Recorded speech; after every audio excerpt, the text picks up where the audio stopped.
علیہ السلام مبارک فرمائی ما لرا جبریل امین علیہ السلام رالی. عجب نولد خبر دا ما لرا جبریل امین علیہ السلام رالی ما تی ویل ول اے محمد فقال یا محمد عش ما شئت جوان کوا چې څومره دې زړه غواړي فإنک میت یوه ورځ هغه را روانه ده چې له دې دنیا به رخصتېږي او ځې به واحبب من شئت چې زړه دې غواړي له هغه چا سره مینه او محبت کوه فإنک مفارقه بیا به له هغه یار له هغه دلبر له هغه محبوبه جلا کېږي واعمل ما شئت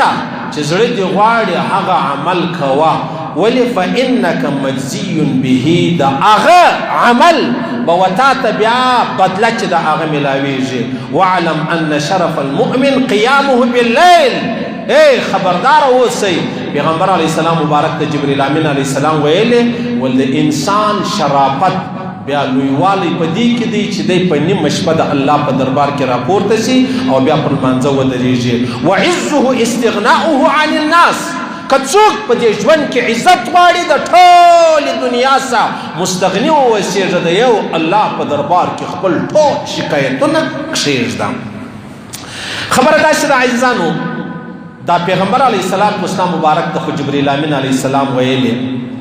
ول اے محمد صلی الله علیه وسلم عش ما شئت ته مطلب ژوندی اوسه تر هغه ساعته چې کله د مرګ ټیم راځي بیا به د مرګ حال راځي. دا خبره خو جناب نبی کریم مبارک صلی الله علیه وسلم ته یوازې نه ده و ټول امت و ټول انسانیت بلکې و ټول مخلوق ته ده. تاسو اندازه ولګوئ عزیزانو آدم علیه السلام چې پیدا کېدی هغه ورځ معلومه ده و الله تور معلومه ده. بیا ژوند تېروئ بیا د ژوند څخه مع بعد د چا سره مینه او محبت راتلی بیا د هغه څخه مع بعد بیا د لره مرګ چې دی هغه رالی ژوند جنې پاته سولو هغه د ده کوروالا حوا بیبي چې کومه وله هغه جنې پاته سوله او بیا چې کوم ژوند تېر کړی و پر هغه باندې اختتام سولو بیا د الله په دربار کې پیشي چې د هغه راځي. نو اوس چې آدم علیه السلام له دې ژوند ولاړې جدا سولو زما او ستا چې و ژوندي یو ورځ مې معلومه ده چې موږ پیدا سوي یو هغه نامعلومه ده چې په کومه ورځ باندې به ما او تا مرو. او بیا ته اندازه ولګوه عزیزانو د آدم علیه السلام سره واخله تر پیغمبر علیه السلام مبارک پورې پیغمبر علیه السلام مبارک ژوند را واخله بیا تر اخرنۍ ورځې پورې بیا راځه که د چا بابا و ادې مړي دي د هغو ژوند در په یاد کا بیا راسه د خپل ژوند ته ودرېږه چې آدم علیه السلام ولاړی بیا چې ابراهیم علیه السلام ولاړی بیا چې موسی علیه السلام ولاړی بیا چې جناب نبی کریم مبارک صلی الله علیه وسلم ولاړی. نو زما او ستا ورځ هم والله العظیم معلومه ده و چاته و الله ته چې ما او تا به هم ځو. نو پیغمبر علیه السلام مبارک ته جبریل امین علیه السلام ویلې چې زړه دې غواړي هغومره مطلب ته څه وکړه ته مطلب چې څنګه غواړي هغسې ژوند تېر کا خو یوه ورځ به مرې ما او تا به هم دغسې کوو عزیزانو. څنګه به ژوند تېروو ژوند به د الله او د محمد رسول الله په لاره کې تېروو. تاسو اندازه ولګوئ عزیزانو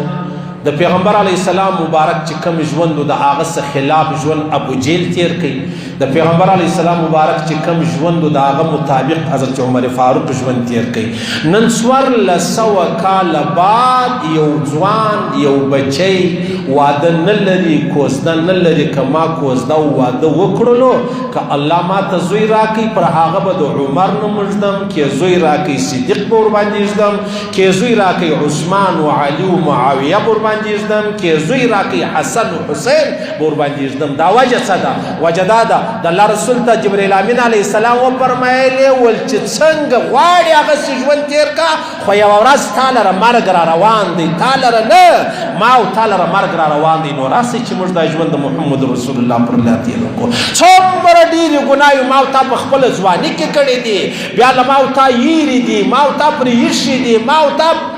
نظر اندازه کړي دي د الله په دربار کې هغه رقم هغه ګناهې ژوندۍ پرتې دي.